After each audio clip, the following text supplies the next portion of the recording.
किसी स्पोर्ट्स की बात करते हैं तो उसमें इंगेजमेंट या एक फोकस की बहुत रिक्वायरमेंट होती है। Be it cricket, badminton, even F1 racing, which are very very intense.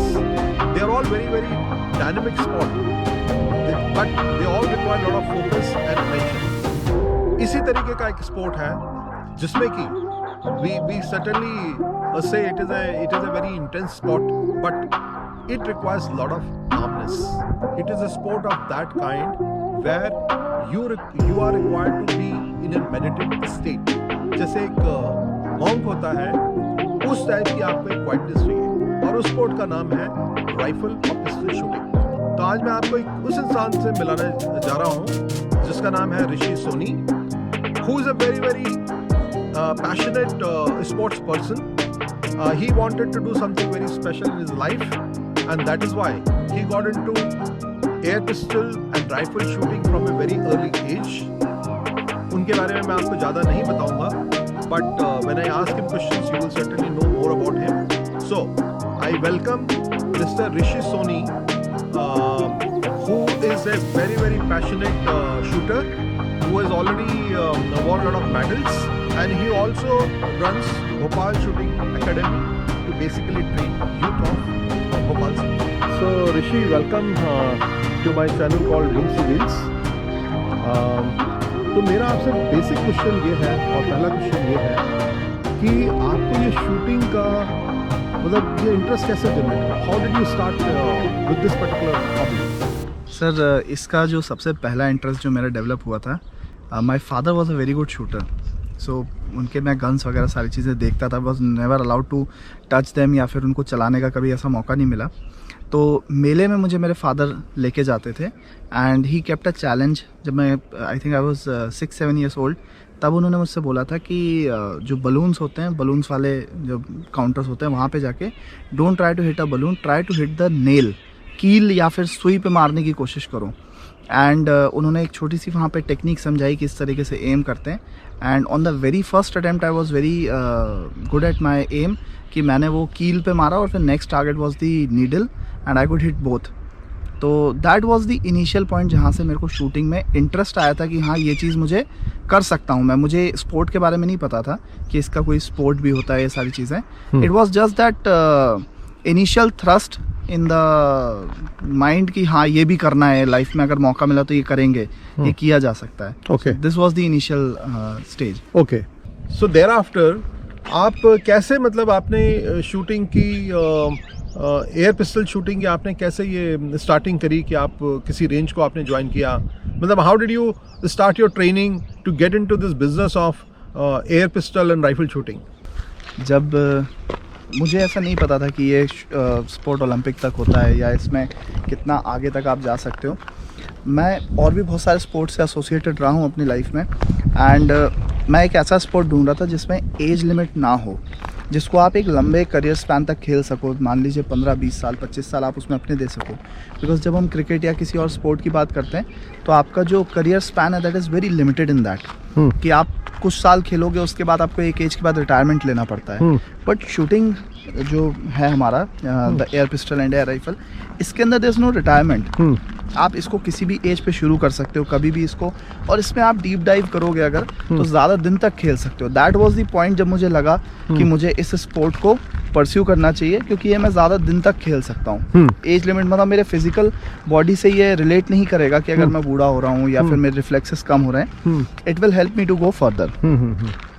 सो ये बात बिल्कुल ठीक है, लेकिन मैं ये जानना चाहता हूँ आपसे कि जैसे F1 रेसिंग है, जब हम रेसिंग करते हैं, मोटरसाइकिल रेसिंग हो गई या कार रेसिंग हो गई या बैडमिंटन हो गया, तो उन सब चीज़ में किक आता है. राइफल शूटिंग और पिस्टल शूटिंग में एग्जैक्टली आपको क्या वो किक आता है? Can you explain? मतलब ठीक है, आप जब फोकस कर रहे हो, टारगेट पे मार रहे हो, जितना आप सेंटर मारोगे, yes you will like it, आपको अच्छा लगेगा. लेकिन can you really define in your own way कि what is the kick in this particular spot? Sir, जैसे कुछ लोग आपने देखा होगा, किसी को गाड़ी तेज़ चलाने का शौक़ होता है, तो दे फाइंड हैप्पीनेस, और एक माइंड में एंडोर्फिन रिलीज़ होता है जब आप कोई ऐसी एक्टिविटी करते हो जिससे आपको खुशी मिले। आपने देखा वो लोग बंजी जंपिंग करते हैं, बंजी जंपिंग करने के बाद वो और ज़्यादा ऊंचाई के लिए ट्राई करते हैं कि अब हमको और ज़्यादा ऊंचाई से कूदना है। या कुछ ऐसे लोग जो माउंटेन क्लाइंबर्स, वो पहाड़ चढ़ रहे हैं, वो अपनी धुन में चढ़ रहे हैं पहाड़, उनको कोई दुनिया से मतलब नहीं, they are very happy in it. तो जनरली क्या होता है, जब आप, जैसे मुझे शूटिंग के साथ बहुत जुड़ाव है, मेरा पैशन है, तो मेरे लिए ये ज़रूरी नहीं है कि मैं हर बार गोली एक सेंटर में मारूं और उसके बाद रिपीटेडली मारूं। वो जो प्रोसेस होता है, उस प्रोसेस को रिपीटेडली कितने बार मैं कर सकता हूं, मैं उस चीज़ को एक चैलेंज लेता हूं अपने लाइफ में और उस चैलेंज को रोज़ पूरा करने की कोशिश करता हूं। जैसे मान लीजिए मुझे एक पर्टिकुलर प्रोसेस है और उसको दिन में 500 बार दोहराना है in the same pattern, which is very challenging. तो इस चीज़ के लिए मैं जनरली रोज़ एक कोशिश करता हूँ। वो जितने बार आप कर पाते हो, that gives you the inner happiness कि हाँ यार, इतने बार मैंने इस चीज़ को कोशिश करने की मतलब ट्राई करने की कोशिश करी कि मैं करना है, और ये फिर हम कर पाए। That is the main passion, and जो हैप्पीनेस है वहाँ से वो आता है। ठीक है जी। तो उसके बाद जब आपने शूटिंग कंपटीशन में पार्टिसिपेट करना शुरू किया और वेरियस इवेंट्स में पार्टिसिपेट करना शुरू किया, तो आपको सर्टेनली अच्छा लगा, and thereafter you carried on with your passion. So where all did you go, what all did you do to continue with your hobby? मतलब आपने क्या क्या कॉम्पिटिशन्स किए, कहाँ कहाँ पार्टिसिपेट किया? Can you just tell us about that? So sir, जब मैं शूटिंग कर रहा था एंड मैंने जब स्टार्टिंग में जब शूटिंग करना शुरू किया, तो मुझे तो नहीं पता था कि कंपटीशन क्या होंगे क्या नहीं होंगे, and I was very blank. मुझे तो सिर्फ ये खुशी मिलती थी कि मुझे एक पिस्टल मिली हुई है और कुछ पैलेट्स मिले हुए हैं और वो मुझे रोज़ शूट करना है। तो मुझे सिर्फ उस चीज़ का एक हैप्पीनेस फैक्टर था कि कम से कम मैं, क्योंकि इस इवेंट को बहुत सालों से करना चाहता था, मैं 2010 में मैं इसको करना चाहता था, बट 2010 में बहुत सारे रीजंस फैक्टर्स थे कि उस वक्त मैं ये नहीं कर पाया। तो it took me 10 years, all the way 10 years लगे मुझे उसमें दोबारा उसमें इंटरेस्ट आने के लिए। तो जब मैंने शुरू किया तो मेरा सबसे बेसिक हैप्पीनेस तो ये था कि गोली चलाने मिल रही है। इसके बाद जब कंपटीशन के लिए पता चला कि हाँ कॉम्पिटिशन्स भी दिए जा सकते, तो पहला जो कंपटीशन था that was a very basic state level competition, Jabalpur में हुआ था। तो उस कंपटीशन के लिए मैं गया था and I was very nervous. मुझे लग रहा था पता नहीं क्या होगा क्या नहीं, what is the level of competition है, जो भी है मुझे बिल्कुल आइडिया नहीं था। बट जब मैंने उस कंपटीशन में पार्टिसिपेट किया and I finished on the 7th rank. तो मुझे मतलब अनएक्सपेक्टेड था, मुझे ये नहीं पता था कि इतना मैं कर लूँगा या मैं इतना अच्छा कर पा रहा हूँ। एंड उसके बाद जो नेक्स्ट कंपटीशन था उसमें मैंने लास्ट स्कोर से इम्प्रूव करके स्कोर किया, तो that was also a very good thing for me. और वहाँ से जो इंकरेजमेंट है वो वहाँ से मेरा शुरू हुआ कि अब मुझे आगे के competitions, and that was the time when I started knowing more about which competitions I can play, कहाँ तक इसमें जा सकते हैं, लेवल्स कैसे होते हैं, इन लेवल्स को कैसे क्रॉस किया जाता है, क्या स्कोर्स होते हैं। तब मुझे फिर इन चीज़ों का आइडिया हुआ और फिर मैंने इन चीज़ों को पता करना शुरू किया, and then I started excelling in those. So what has been your various positions in state level, and if you are talking about India, जो आपने best competitions खेले हैं, can you just tell me about that? So sir, I started with the very basic state level. हाँ. And इसमें बीच में कई बार Covid के भी सेटबैक्स आए, जहाँ पे कोविड की वजह से एक साल ऐसा हुआ जब कंपटीशन नहीं हुआ, या फिर एक साल ऐसा हुआ कि जब कंपटीशन साल में 2 बार हो गया बीच में, क्योंकि लास्ट ईयर नहीं हो पाया था। तो वो अनप्रिपेयर्ड और जो होता है ना एक जल्दबाजी में चीज़ें करना, तो उस वक्त मैंने जब चीज़ें करी and it was very difficult for me उस दौरान अपना स्कोर मेंटेन करना, बिकॉज सब नया नया था, पहली बार चीज़ें पता चली थी। सो मैंने जब पहला अपना स्टेट खेला था तो state I qualified, then I went for the pre national event, pre national भी क्वालिफाई किया, and then I went for the national event.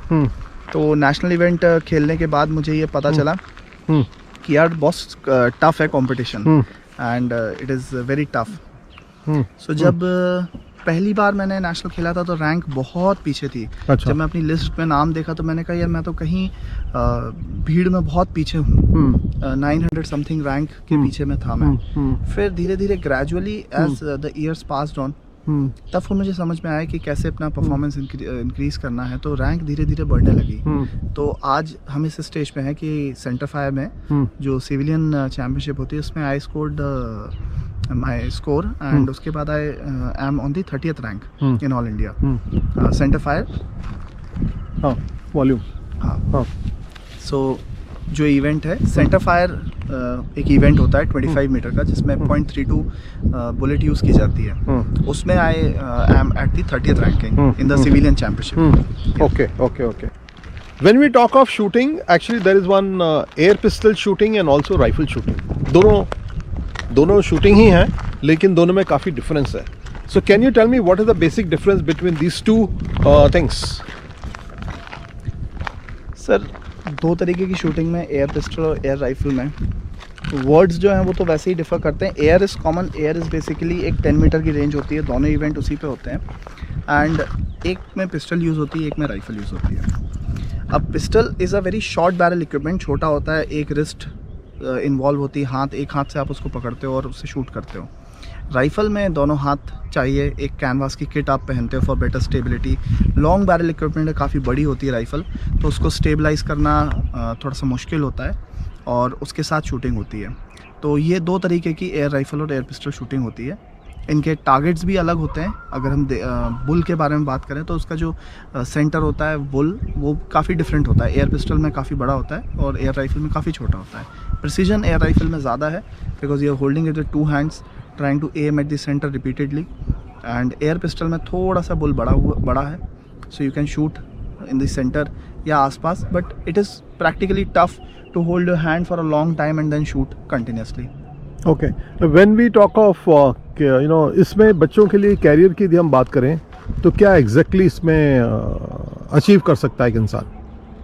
Sir, India में जो ये स्पोर्ट है, अभी जैसे इस स्पोर्ट ने शुरू किया है इंडिया में और काफ़ी क्रेज़ आया है। मनु भाकर के सरबजोत के मेडल के बाद में काफ़ी क्रेज़ आ रहा है। सो यदि हम इस पर्टिकुलर स्पोर्ट में कैरियर की बात करें तो यंग जनरेशन के लिए एग्जैक्टली क्या है, मतलब how can somebody start this particular thing and make a career itself into this particular hobby? So sir, the event actually started from the craze in India started from 2008 जब अभिनव बिंद्रा जी ने एक gold medal जीता था, and उसके बाद shooting became very popular in India. But कहीं ना कहीं अगर हम 2008 से लेके 2016-17 तक की बात करें तो वो जो 8-9 साल का जो एक फेज़ है उसमें ऐसा लगा जैसे शूटिंग कहीं गुम हो गई है। उतने ज़्यादा मेडल्स नहीं आए। हाँ, 2012 में ज़रूर गगन नारंग और विजय कुमार जी का एक मेडल था, बट उसके बाद ऐसा लगा कि एक ड्राउट आ गया है और उसके बाद शूटिंग कहीं दिख नहीं रही थी लोगों को। फॉर्चुनेटली उसके बाद बहुत अच्छे शूटर्स निकल के आए हैं। उस टाइम भी बहुत अच्छे शूटर्स थे, बट अभी जो यंगस्टर्स जो आ रहे हैं वो बहुत ही प्रिसाइज हैं, दे आर वेरी फोकस्ड। और इसके अंदर करियर यूथ के लिए तो इट्स लाइक एन अपॉर्चुनिटी। आप जो भी अपना काम कर रहे हैं, आप if you going to school, college, या फिर अगर आप अपना कोई जॉब भी कर रहे हैं, उसके साथ भी आप इस इवेंट को परस्यू कर सकते हो, प्रोफेशनली परस्यू कर सकते हो। ऐसा नहीं कि सिर्फ हम we are doing it for just fun. Professionally करना मतलब उस इवेंट के अंदर या उस शूटिंग के अंदर अपना ब्रेन यूज़ करना, उसको अपना डेडिकेटेड टाइम देना। डेडिकेटेड टाइम देने के बाद उस इवेंट के बारे में सोचना, मैनिफेस्ट करना, उसको विजुलाइज करना कि हम कहाँ जा सकते हैं, ये सारी चीज़ें।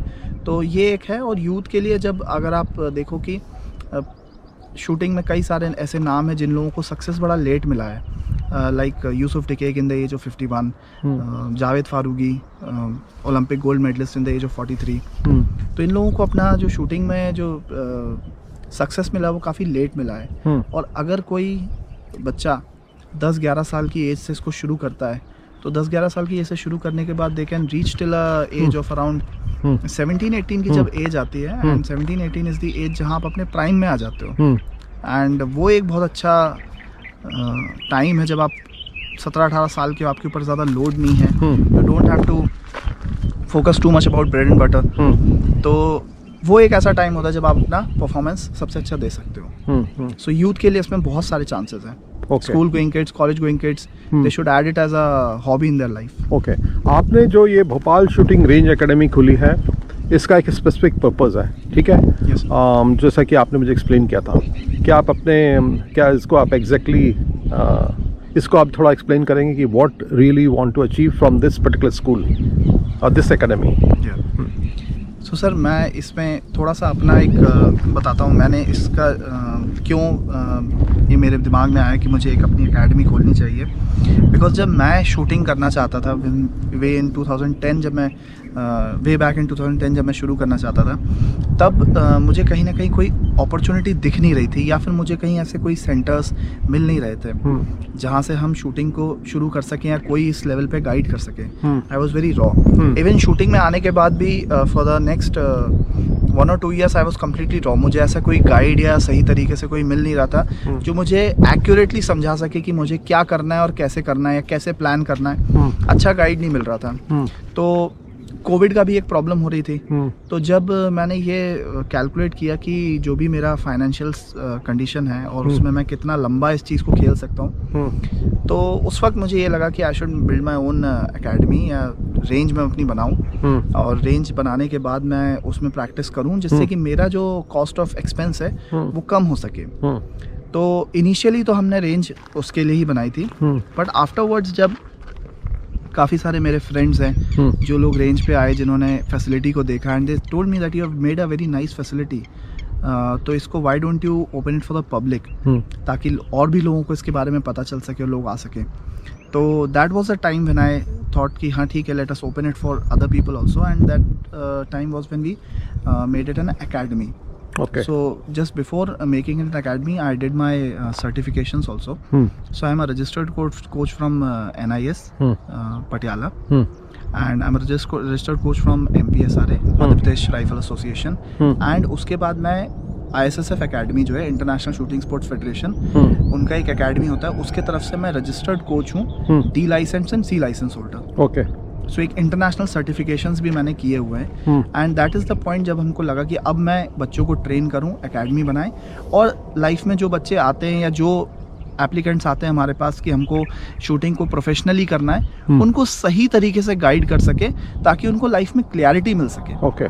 ऐसा नहीं कि 1-1.5 साल किसी का वेस्ट हो गया, 2 साल वेस्ट हो गया, उसके बाद उसको क्लैरिटी मिले। तो जैसा मैं भटका हूँ चीज़ों में, वैसे और लोग ना भटके। So Rishi, where do you see yourself 10 years from now? Okay, सो पहला सोचा जो मेरा ड्रीम और एम है वो ये है कि मुझे इंडिया टीम की जर्सी एक बार पहननी है, अचीव करना है उस पॉइंट को जाके, और इंडिया को एक कंपटीशन में रिप्रेजेंट करना है। जो पहला आपके अंदर जो एक जुनून आता है, एक पैशन है, वो है कि एक बार इंडिया को रिप्रेजेंट करना है। ओके। एंड ये मेरा पर्सनल ग्रोथ के लिए है, जो मैं खुद अपने आप को देखना चाहता हूँ, क्योंकि मैं भले ही एक एकेडमी रन करता हूँ, I am a coach, certified coach, and बच्चों को ट्रेन करता हूँ, बट मैं अपना करियर साथ में मैं भी खेल रहा हूँ अभी। ऐसा नहीं है कि मैं अगर कोचिंग में आ गया, so I have just left that sport, so I am continuing the sport, and मैं इसमें अच्छे लेवल पे अभी भी परफॉर्म करता हूँ, खेलता हूँ, कड़ा कंपटीशन देता हूँ। एकेडमी के पर्सपेक्टिव से अगर मैं बोलूँ कि अगर 5 या 10 साल में मैं हाँ अपनी एकेडमी को देखता हूँ, तो मुझे इसको ऐसा एक कोई ग्लोबल फिगर बनाने का कोई मतलब पर्पज़ नहीं है कि मैं इसकी कोई फ्रेंचाइजेस खोलूँ या फिर इसके आगे जाके अलग अलग जगह सिटी में एकेडमी खोलूँ। मैं सिर्फ ये चाहता हूँ कि जो बच्चे अभी मेरे यहाँ पे ट्रेनिंग कर रहे हैं या ट्रेनिंग ले रहे हैं मेरे से, और आगे भी जो बच्चे ऐड ऑन होंगे, जो यूथ ऐड ऑन होगा मेरे पास, उसमें से मैं चाहता हूँ कि कई सारे बच्चे इंडिया को रिप्रेजेंट करें। वो मेरा एक बहुत अच्छा लाइफ का मोटिव हो, पर्पस जो है वो फुलफ़िल हो जाएगा कि मैंने जो किया तो ठीक है, बट मैंने अपने से कई बच्चों को मोटिवेट भी किया या कई लोगों को मोटिवेट भी किया, और उन्होंने फिर उसको आगे किया, और मेरा जो मोटिवेशन है उसको अपना मोटिवेशन बना के उन्होंने भी इंडिया को रिप्रेजेंट किया। Okay. This is where I see my academy in the next 5-10 years. So I would like to say that कि ऋषि ने जो एकेडमी खोली है ये एक बहुत अच्छी चीज़ है। भोपाल में ऐसी फैसिलिटी देखना या मध्य प्रदेश में ऐसी फैसिलिटी को देखना एक बहुत ही डिफ़िकल्ट चीज़ है, उसको विजुलाइज करना बड़ा डिफ़िकल्ट है। और ऋषि सोनी ने एक बहुत अच्छा काम किया है कि आज की यूथ के लिए उन्होंने एक बहुत अच्छा प्लेटफॉर्म दिया है, जहाँ पे आप अपने ओन टाइम पे जाके वहाँ पे आप एक बहुत स्पेशल हॉबी को डेवलप कर सकते हैं। Because the sport is like that, मतलब आपको कोई टीम नहीं बनानी, कोई स्पेशल इक्विपमेंट नहीं लेने, मतलब everything is available, everything is given at the range. So that way you can get yourself involve into very very engaging hobby, and it is so special, and उसके लिए आपको शायद range में आके खुद feel करना पड़ेगा। So with that I thank you all, and I wish Rishi all the very best for whatever he is planning in his future, and I hope he achieves what he dreams. With that, thank you very much.